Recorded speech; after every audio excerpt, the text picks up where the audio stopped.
গৰুটোৱে মানে ইয়াতে নিজে নিজে গাখীৰ এৰি দিয়ে। কি দেখা যায়? কি ভিডিঅ' কৰি আছে?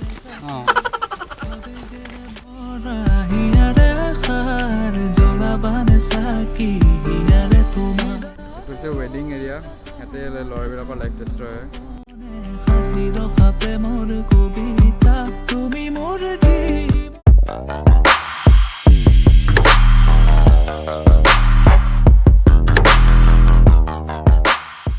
আজি আমি গোৱালপাৰাৰ পৰা ছেকেণ্ড ডে ব্লগটো লৈ আহিছোঁ আৰু আজি আমি প্ৰথমতে আহিছোঁ চেণ্ট মাইকেল চাৰ্চত। এইটো আছে ডামৰাত। মোৰ বেক চাইডে মই দেখুৱাই দিছোঁ এই নীলা ৰঙৰ যিটো বিল্ডিং আছে সেইটোত মানে কেথলিক ষ্টাইলত যিবোৰ বিয়া হয় সেইবোৰ ইয়াতে পাতে, মানে খ্ৰীষ্টান বিয়াবিলাক চব ইয়াতে হয়। আৰু ইফালেতো দেখালোৱেই, এইটো ইফালে দেখাই দিম খ্ৰীষ্টানৰ কবৰস্থান, গ্ৰেভয়াৰ্ডবিলাক। আৰু বাকী এয়া পৰিৱেশটো গোটেই এবাৰ দেখাই দিছোঁ। বহুত বেছি ঠাণ্ডা আৰু এইটো বহুত ধুনীয়া চাৰ্চটো। এইটো আমাক হোষ্ট দেখাব। আমাক পাৰ্মিশ্যন দিছে ভিতৰত যোৱাৰ, আমি এবাৰ গৈ আহোঁ।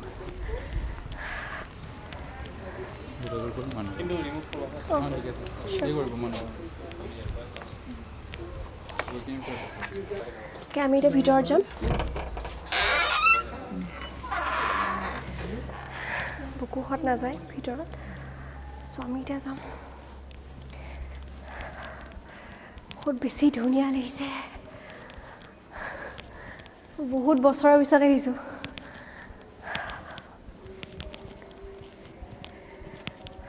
আহা, প্ৰিয়াংকুদাৰ ভণ্টি, আজি তাইক লৈ আহিছোঁ। যোৱাকালি গোটেই ট্ৰিপটোত আমাৰ লগত নাছিলে, তাৰ এক্সাম আছিল, তো আজি আমি আহিছোঁ। বেক চাইডে দেখাই দিছোঁ।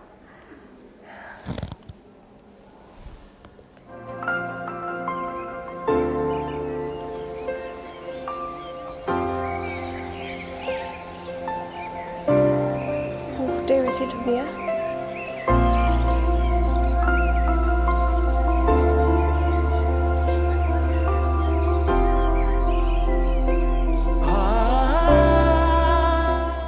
আমি গ্ৰেভয়াৰ্ড দেখাম।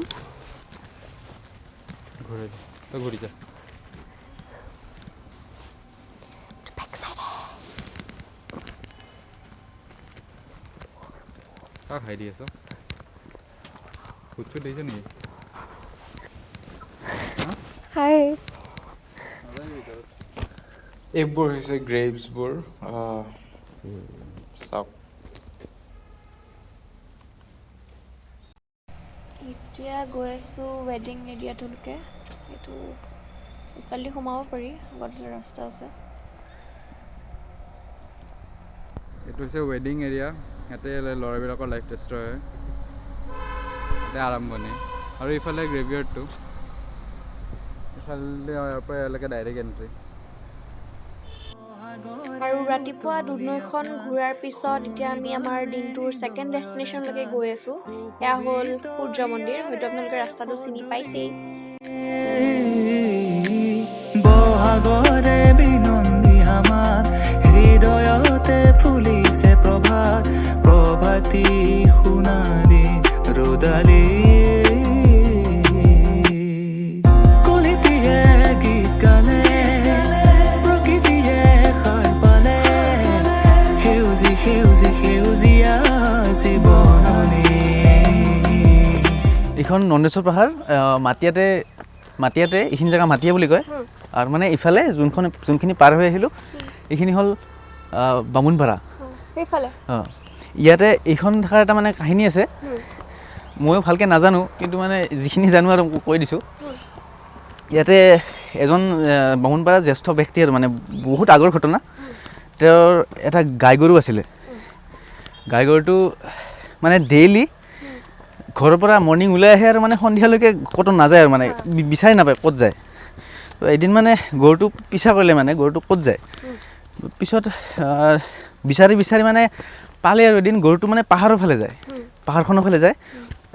আৰু পাহাৰখন তাতে গৈ পিনে জংঘলত সোমাই যায় জংঘলত সোমাই বহুত দিনলৈকে মানে বহুত দেৰিলৈকে ইয়াতে থাকি যায় পিছত যেতিয়া চাব আহে গৰুটোৱে মানে ইয়াতে নিজে নিজে গাখীৰ এৰি দিয়ে তাতে এটা শিল আছে শিলটোৰ তাতে মানে গাখীৰ এৰি থাকে নিজে নিজে গাখীৰটো দি থাকে আৰু সন্ধিয়া হ'লে ঘৰত গুচি যায় গৰুটোৱে পিছত মানে সেই যাৰ গৰু আছিলে সি ৰাতি সপোনত দেখিলে যে শিলটোৰ তলত মানে কিবা এটা শিৱলিংগ আছে ওলাব লাগে পিছত সি ইমান চিৰিয়াছলি লোৱা নাই মানুহজনে চিৰিয়াছলি লোৱা নাই পিছত মানে দুদিনমান পিছত মানে খান্দি চালে সঁচাই আৰু পালে যে তাতে শিৱলিংগ এটা সঁচাই পালে সেই জাৰখিনিতে যোনখিনি গৰুটোৱে গাখীৰ দিছিলে তেতিয়াৰ পৰাই মানে ইয়াতে পূজা কৰে তেতিয়াৰ পৰা এইটো মন্দিৰ হ'ল হৈ থাকে ডেইলি হয় ডেইলি মৰ্ণিং আহি কোনোবাই চাকি জ্বলাই গুচি যায় তাতে আছে এইখিনি মানে আৰু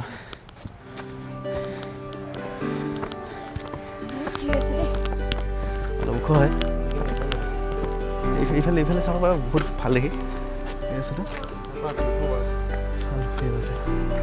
এইটো দুধনৈ নদী হয় দুধনৈ নদীটো ফালে মাটিয়া হৈ পাৰ হৈ গৈছে তোমালে মৰম মোৰলে খপাৰ ভাৱনাতে দিন মোৰ ৰাতি একাকাৰ আবেগেৰে ভৰা ইখন আছে সৈনিক স্কুল গোৱালপাৰা আৰু ভিতৰত যাব পাৰিলে ভাল লাগিলে হয় কিন্তু ৰেষ্ট্ৰিক্টেড এৰিয়া হয় তো ভিতৰত যোৱাটো পচিবল নহ'ব এতিয়া চাওঁ কেতিয়াবা পিছলৈ যাব লাগিব কেম্পাছটো খুবেই ধুনীয়া হয় বুলি শুনিছোঁ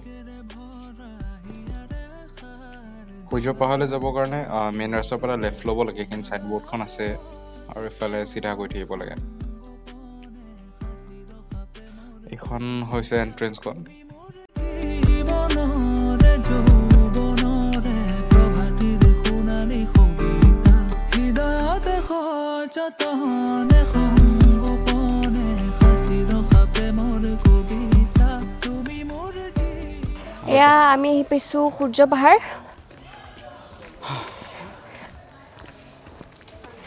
ভাগৰ লাগি গৈছে ৰাতিপুৱা এনেকৈ মেঘালয় বৰ্ডাৰ গৈ বাইক চাইকত উঠি একদম গা চা বিষ হৈ গৈছে এতিয়া গৈ আছোঁ ঘূৰি কেনে দেখাইছোঁ এয়া আছে 12 পূজা আৰু এয়া মোৰ বেক চাইডে মই দেখাই দিছোঁ বম ধুনীয়া জেগা জুম কৰি দিছোঁ এয়া ৱাও ইমান ধুনীয়া লাগিছে সেয়া তন্ময়দা একদম ওপৰত উঠি গৈছে সেয়া তন্ময়দা একদম ওপৰত উঠি গৈছে এতিয়া ভিতৰতো চেণ্ডেল খুলি যাব লাগিব চেণ্ডেলটো খুলি ল'লোঁ এতিয়া যাম বুকু আহিব নোৱাৰে বুকুৱে জোতা পিন্ধি আছেতো গতিকে সেই জোতাযোৰ খুলিলে মানে ৰাতিপুৱাই যাব এতিয়া আমি খুৱাই দিছোঁ এইবোৰ আগতে পুখুৰীৰ নিচিনা আছিলে হয়তো পানীবোৰ শুকাই গৈছে এতিয়া তাৰপিছত এয়া কিমান ধুনীয়া চাওক পিছফালে মই এবাৰ আপোনালোকক এনেকৈ দেখাই দিছোঁ ফ্ৰণ্ট কেম কৰি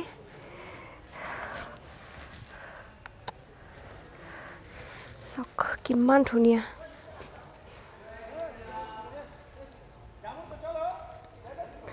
বহুত ধুনীয়া বেছিয়ে ধুনীয়া মানে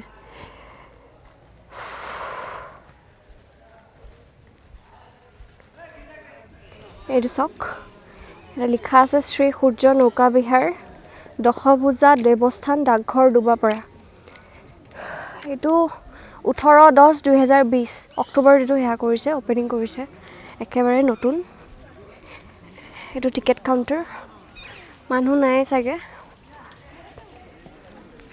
এয়া ইমান ধুনীয়া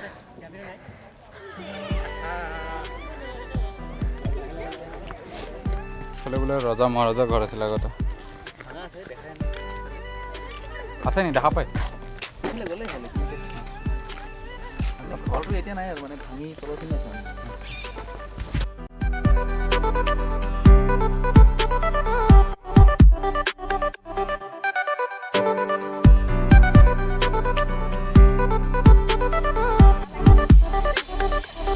এইটো পিছফালে যিটো দেখাইছোঁ সেইটো ৰজা মহাৰজাৰ এইটো ঘৰ আছিলে এইটো দেখুৱাই দিছোঁ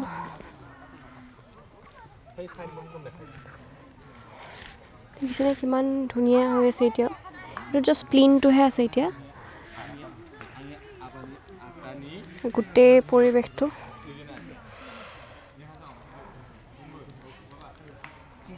বাৰু মই এনেকৈ দেখুৱাই দিছোঁ এইটো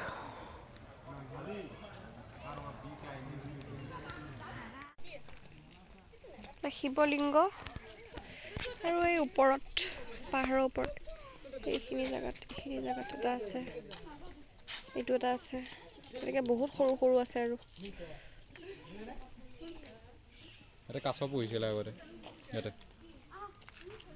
আগতে ইয়াতে কাছ পুহিছিলে কাছবোৰ এতিয়া নোহোৱাই থাকিলে এয়া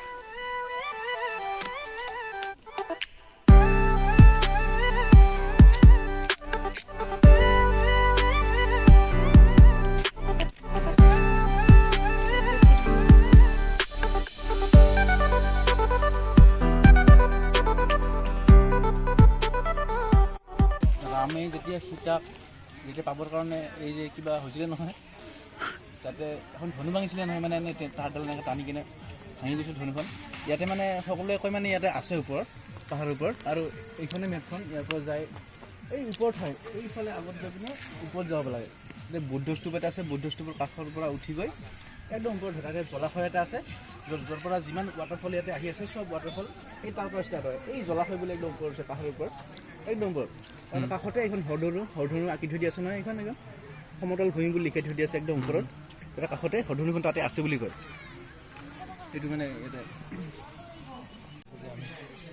মৰি যাব লাগিব এতিয়া বৌদ্ধ স্তূপ এটা পালোঁ বৌদ্ধ স্তূপৰ ওপৰত আহিছোঁ এতিয়া এইটো বেক চাইডে এটা কেভ এটা আছে এইটো চাইডে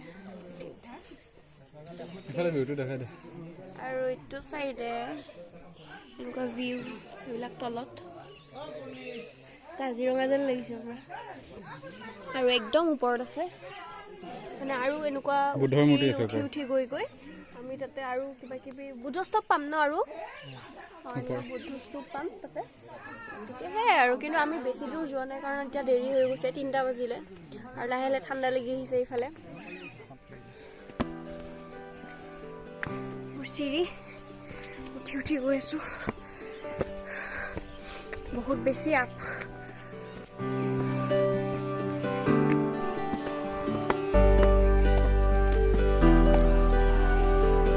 কেনেকুৱা ধুনীয়া লাগিছে মোৰ ভাগৰ লাগিছে